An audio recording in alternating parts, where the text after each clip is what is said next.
میں علماء ذویل احترام سے کہنا چاہوں گا جتنے لوگوں نے مجھے میسج کیا سب اپنے آپ تیار رہیں، انشاءاللہ العزیز یہ فقیر قادری دلی پہنچنے کی پوری کوشش کرے گا انشاءاللہ۔ 17 رمضان المبارک کی تاریخ ہے، انشاءاللہ العزیز اس تاریخ کو یا فتح اسلام ہوگا یا تو پھر یہ ایکشن لیں گے یا پھر ہمیں یہ گرفتار کریں گے۔ تم جتنا دباؤ گے یہ اتنا ہی ابھرے گا، تم جتنا دباؤ گے یہ اتنا ہی ابھرے گا، اسلام وہ پودا ہے کاٹو تو ہرا ہوگا، اسلام وہ پودا ہے کاٹو تو ہرا ہوگا۔ حضرات نرسنگھانند سرسوتی بار بار اپنے حواریوں کے درمیان، اپنے کچھ چیلوں کے درمیان یہ اعلان کرتا ہے کہ ہم اسلام کو مٹا دیں گے، قرآن کو مٹا دیں گے، مسلمان کو مٹا دیں گے۔ اس کا جملہ یہ ہے کہ ہم تو روئے زمین سے پوری دنیا سے ہی اسلام کا خاتمہ چاہتے ہیں۔ اس نے تو یہاں تک کہا ہے کہ میری پوری دنیا ہی اسلام ہے، اس نے کہا میری پوری دنیا اسلام ہے اور اسلام کو ہی مٹانا میرا مقصد ہے۔ یہ نرسنگھانند سرسوتی بار بار کہتا ہے، لیکن تم جتنا دباؤ گے یہ اتنا ہی ابھرے گا، اسلام وہ پودا ہے کاٹو تو ہرا ہوگا۔ نرسنگھانند سرسوتی تک اگر میری آواز پہنچ جائے تو اسے مجھے یہ بتانا ہے کہ تم اسلام کو مٹانے کی کوشش کر رہے ہو اور اسلام کو مٹا دینا یہ تمہارا خواب ہے۔ تو یہ دیکھو ہندوستان میں کرونا وائرس کی وجہ سے بے شمار لوگ مٹ رہے ہیں، یعنی موت ہو رہی ہے۔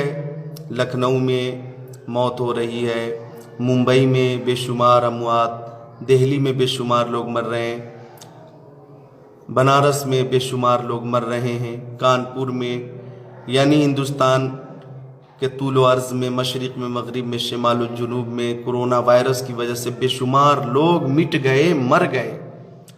تو تمہیں تو اس وقت مرنے والوں کو بچانے کی فکر ہونی چاہیے کہ جو لوگ مر رہے ہیں، آکسیجن کی کمی ہے یا دوا کی کمی ہے یا نگرانی کی کمی ہے یا عیادت کی کمی ہے، جو وجوہات ہیں ان وجوہات پہ نظر رکھنی چاہیے اور مرنے والوں کے لیے یا جو مریض ہیں ان کے لیے ہر ممکن کوشش کرنی چاہیے کہ تم اس کی مدد کرو، بچانے کی کوشش کرو۔ تم اسلام کو مٹانے کی کوشش کر رہے ہو اور خواب دیکھ رہے ہو، خواب، یہ خواب تھا، خواب ہے، خواب رہے گا۔ چونکہ ابو جہل نے اسلام مٹانے کی کوشش کی، ابو جہل مٹ گیا، عتبہ شیبہ نے اسلام کو مٹانے کی کوشش کی، عتبہ مٹ گیا، شیبہ مٹ گیا، ابو لہب نے اسلام کو مٹانے کی کوشش کی، ابو لہب مٹ گیا۔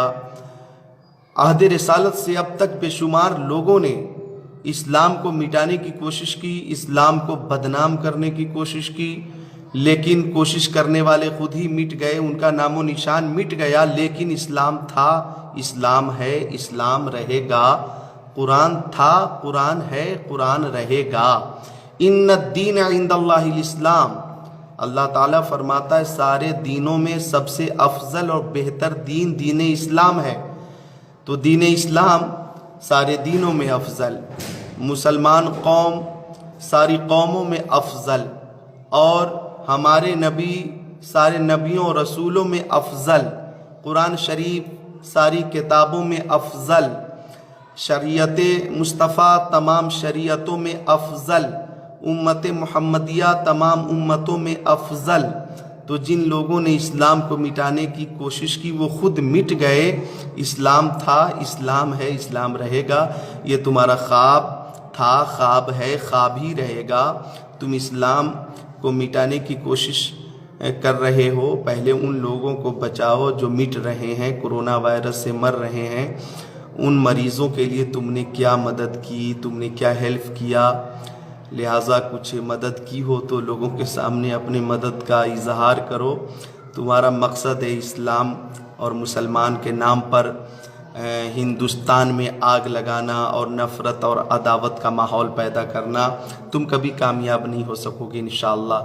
حضرت علامہ مولانا مفتی سلمان اظہری صاحب قبلہ نے جو دعوت مباہلہ دی ہے، چونکہ تم نے ہمارے نبی کو گالی دی، قرآن شریف کے لیے تم نے نازیبا جملہ استعمال کیا، بانی اسلام کے لیے نازیبا جملہ استعمال کیا، مذہب اسلام اور مسلمان کے لیے تم نے بد زبانی کی، تو حضرت مولانا مفتی سلمان اظہری صاحب نے دعوت مباہلہ دی۔ NRC اور CAA کا جب اس وقت بہت زیادہ اس موقع سے پروٹیسٹ چل رہا تھا، تو میں نے بھی کئی تقریروں میں دعوت مباہلہ دی تھی، اور وہ بھی محبت رسول میں ہی میں نے دعوت مباہلہ دی تھی، اور عظمت رسالت جو ہمارے دلوں میں راسخ ہے اور جو ایمان کا تقاضا ہے، اسی تقاضے کے پیش نظر میں نے بھی دعوت مباہلہ دی تھی۔ وہ آج بھی یوٹیوب پہ تقریریں موجود ہیں۔ اڑیسہ کی تقریر میں نے دعوت مباہلہ دی تھی، اور جھارکھنڈ میں تقریر کرتے ہوئے، کشن گنج میں تقریر کرتے ہوئے دعوت مباہلہ دی تھی۔ آج سے تقریباً 5-6 مہینے پہلے کی بات ہے۔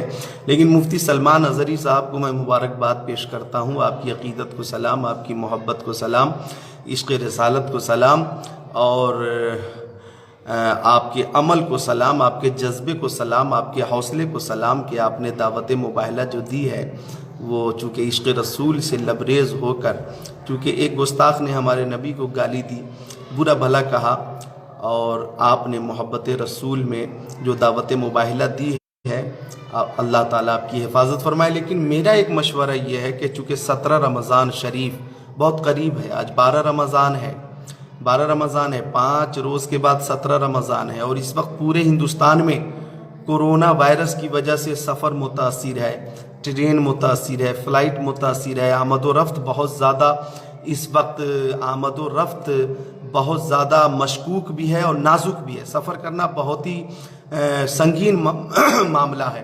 تو میری گزارش یہ ہے کہ 17 رمضان بہت قریب ہے، اور اس وقت 17 رمضان کو اگر آپ سفر کرتے ہیں اس کام کے لیے، تو سب سے پہلے پرشاسن کی طرف سے، حکومت کی طرف سے اور میڈیا والوں کی طرف سے آپ پہ یہ الزام لگایا جائے گا کہ یہ وہ شخص ہے جو کورونا وائرس کو پھیلانا چاہتا ہے، اور کورونا وائرس بم بن کر دہلی میں جا کر پھٹنا چاہتا ہے۔ اس طرح کی ہیڈنگ میڈیا والے چلانا شروع کریں گے، اور آپ کو ذلیل کرنے کی کوشش کی جائے گی اور مجرم بنانے کی کوشش کی جائے گی۔ یہ کہہ کر مجرم بنایا جائے گا کہ کورونا کال میں، مہاماری کے وقت میں لوگ اپنے اپنے گھروں میں ہیں، اور یہ بندہ ہے جو دہلی آنا چاہتا ہے، گویا اس کو اس وطن کی فکر نہیں ہے اور انسانیت کی فکر نہیں ہے۔ تو 17 رمضان بہت قریب ہے، ایسے میں آپ پہ الزام ہوگا، اور وہ الزام جو ہوگا، جس الزام کی وجہ سے یہ لوگ سمجھیں گے کہ ہم نے مولانا کو دبا دیا اور مولانا کو خاموش کر دیا، تو اس کا تاثر بہتر لوگوں میں نہیں جائے گا۔ بس آپ کو اپنے اعلان پہ قائم رہتے ہوئے یہ اعلان کرنا ہے کہ ہمارا اعلان اپنی جگہ برقرار ہے، بحال ہے۔ ہم جب تک کورونا کال ہے، جب تک کورونا وائرس کی وجہ سے سفر متاثر ہے اور ماحول لاک ڈاؤن جیسا ماحول ہے، ہم اپنے اس اعلان کو معلق رکھتے ہیں، اور جب حالات سازگار ہو جائیں تو ایسے تمام گستاخوں کے لیے، بالخصوص نرسنگانند سرسوتی کے لیے جو آپ کا چیلنج ہے، وہ اپنی جگہ پہ برقرار رہے گا۔ حالات سازگار ہونے کے بعد ڈیٹ کا انتخاب ہوگا، جگہ کا تعین ہوگا، ہاں، اور اس وقت یہ کریں گے تو حالات سازگار ہوں تو بہت بہتر رہے گا۔ یہ میرا مشورہ ہے۔